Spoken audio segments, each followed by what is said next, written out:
10 քրեական գործեր հարուցվել են Երևանի ավական ընտրությունների ընթացքում։ Դրանցով բոլորով էլ տեղաշարժ կա, ինչ ենք հասկանում տեղաշարժ ասելով, դրանց արդյունքներում կայացվել են հիմնավոր պատշաճ որոշումներ։ Մեղադրյալներ կան։ Օրինակ ամենահայտնի գործեր հարուցված 20 քրեական գործերից 14-ով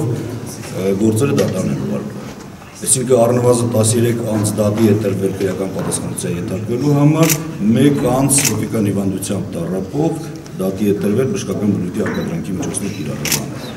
2 անձինք արդեն իսկ դատի են տրվել ավական ընտրություններում կատարած անպատասխան հանցագործությունների համար։ Օրինակ ամենահայտնի գործերից մեկը ես դա նկարչում էի մեղադրյալներ։ Օրինակ ՍԱՍ-ի հայտնի ժողովի ձայնագրության գործով մինչև այս պահը 2 ամսից ավել է անցել։ Մինչև այս պահը մեղադրյալներից սա ինչով է բացատրվում։ Իրավապաշտպանները կարծում են, որ գործը կոծկման է գնում։ Իսկ մամուլը գրել է, որ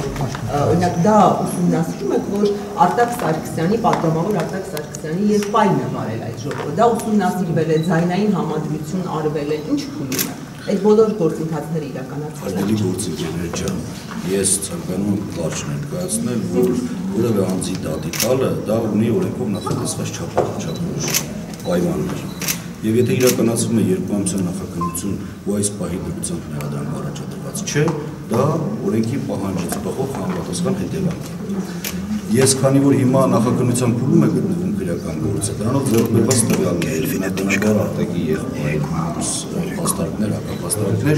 ճիշտ չի լինում դեպքում, որտեղ դա օրենքով սահմանված արգելք է։ Բայց վստահեցնում եմ ձեզ, յուրաքանչյուրով կայացված հանրության հետաքրքրություն ներկայացնող գործեր, երբ որ կկայացվեն դաշնական որոշումներ, դրանք ըստ անհրաժեշտության շատ մանրամասնությամբ կներկայացվեն։ Բայց երբ որ նյութը կդառնա, այսինքն երբ որ նյութը կդառնա հրապարակային նյութ, քրեական գործով ավարտված որոշումներ կայացվեն, այդ ժամանակ պատրաստ կլինենք հսկող դատախազը, վարույթ իրականացնող մարմինը, մանրամասնորեն դրանով ձեռքբերված տվյալները ներկայացնել, կարող են հաղորդում տված անձինք բնականաբար ունեն քրեադատավարական գործընթացներ, դրանք վիճարկել, այսինքն քննիչի որոշումը կվիճարկվի դատախազին, դատախազի որոշումը կվիճարկվի դատախազին։ Դուք բացառում եք, որ այդպես էլ մեղադրյալներ չգտնվեն այդ գործով եւ բավարար ապացույցներ չլինելու հիմքով գործը ընդհանրապես։ Ես գիտեք երբ կբացառեի, երբ որ արդեն որոշում լիներ։ Քանի դեռ նախաքննություն ընթանում, ես ոչ մի բան չեմ բացառում։ Դուք նայել եք տեսանյութը։ Լսել եմ։ Ինչու չեք, հա, եթե լսել եք եւ ինչ եզրահանգման եք եկել, որպես քաղաքացի այդ պահին եկել եմ հետեւյալ եզրահանգման, որ այդ փաստով հարուցվել է քրեական գործ։ Բավարարեց։ Պարոն այնուամենայնիվ իշխանությանը մոտ կանգնած նրանց հովանավորչությունը վայելողները շարունակում են մնալ անպատիժ։ Սա ինչով է պայմանավորում այն համատեքստում, երբ որ Սարգսյանը հայտարարում էր, որ օրենքի առաջադասական բոլորը։ Արգելիս, քրեական պատասխանատվության ենթարկելու համար հովանավորչության արկայություն, բացակայություն, դրանք որևէ նշանակություն չունեն։ Հիմա նույն հաջողությամբ մեկ ուրիշներ կարող է ասել, որ այս մի դեպքում էլ կոնկրետ քրեական պատասխանատվության ենթարկվեց, դարձյալ մեկ ուրիշի կողմից հովանավորություն վայելող անձ։ Քրեական պատասխանատվության համար ձեզ վստահեցնում եմ, որևէ հովանավորչական հաստարտ կամ երևույթ չի կարող ունենալ հետևանք։ Պարոն դատական վերջնության դատախազները ներշնչում ձերբակալվում կաշառքի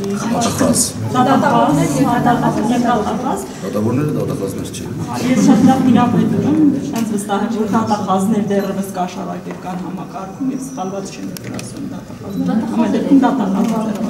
ասում են ձեր կառուցում դեռևս կառուցումները շարունակում են լեղ ունենալ, աճելու բարգավաճել։ Նոր ձերբակալությունները սպասում։ Ես ինձ շատ ավելի հետաքրքրեց ձեր հաստատ հայտնությունը, հայտարարությունը, որ վստահեցնում եք, որ կա այդպիսի դեպք, ես խնդրում եմ բոլորին ներկայությամբ։ Ես հիմա առողջ ձեզ կհրավիրեմ դատախազություն, շատ ուրախ կլինեմ, որպեսզի այդպիսի տեղեկություններ հրապարակեք։ Եվ ձեզ վստահեցնում եմ օրը մեջ այդ փաստաբանված քրեական գործերով տեղեկություններ տալ, թե ինչ արդյունք է ունեցել։ Ժողովուրդ ջան, ուզում եմ վստահ լինել։ Այս հարցում վստահ է դատախազական համակարգը։ Կոռուպցիայի գոյությունը ոչ միայն իրավական հետևանքներ ունենալու, հրապարակությունը դուք տեսաք այո վերջին դեպքում։ Իմ որոշմամբ ձերբակալվեց դատախազ։ Եվ դրա մասին քաջ գիտի ցանկացած դատախազ։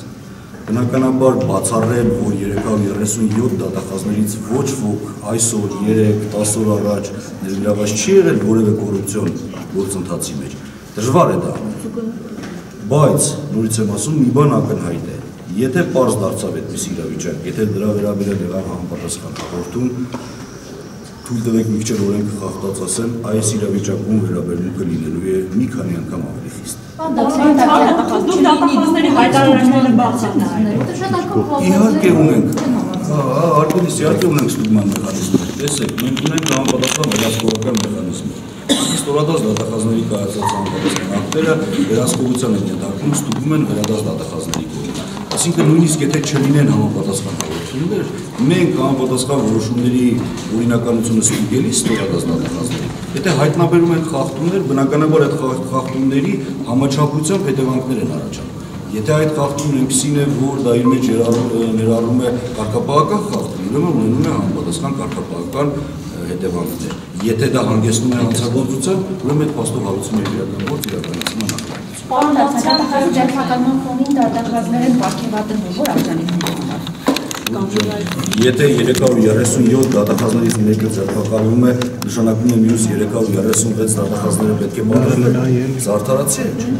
Դարեր շարունակ արդեն մենք բացառել ենք կոլեկտիվ պատասխանատվությունը, որը շատ արդարացի է։ Հանցանք կատարած դատախազը կձերբակալվի, բարեխիղճ ծառայող դատախազը անպայման կխրախուսի։ Եվ դա էլ շատ անհրաժեշտ պայման է։ Վաղվա ավելի արդյունավետ աշխատանքն է։ Պարոն Զանգդարցյան, դուք դատախազների հայտարարագրերին ուշադրություն դարձրել եք, իրավապաշտպանները շարունակում են պնդել, որ իրենց ստացած միլիոնները որպես նվիրատվություն, դրանք կաշառքներ են։ Անկեղծ ասած դրան ուշադրություն չեմ դարձրել, որովհետև դրա փաստի առկայությունը դեռևս ինքնին այսօր ինձ որևէ վարույթ հարուցելու հիմք չէ։ Ձեզ արդեն ծանոթ է, վերջերս մենք ընդունեցինք նոր օրենք ապօրինի հարստացման մասին,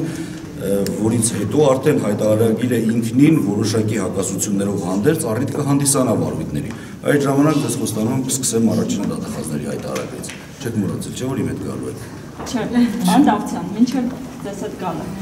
Եվ որ Խոստանյանի պաշտոնանկությունը ըստ էության, այդպես էլ մինչև վերջ չպարզաբանվեց։ Շատերը շարունակում են պնդել, որ Խոստանյանը բավական ուժեղ կերպար էր, չէր ենթարկվում որոշներին, եւ դուք նշանակվեցիք դատախազ որպես խիստ եւ Խոստանյանից հետո շատ թույլ դեմ եւ շատ թույլ կողմ։ Հիմա այդ հարցեր։ Ես չգիտեմ այդ հարցին ինչ պետք է պատասխանել։ Դուք ինչպես կմեկնաբանեք, որ ձեզ համարում են թույլ օղակ եւ ինչ որ մարդկանց ազդեցության տակ գործող։ Ինչպես պետք է մեկնաբանել։ Դուք համաձայն եք։ Իհարկե ոչ։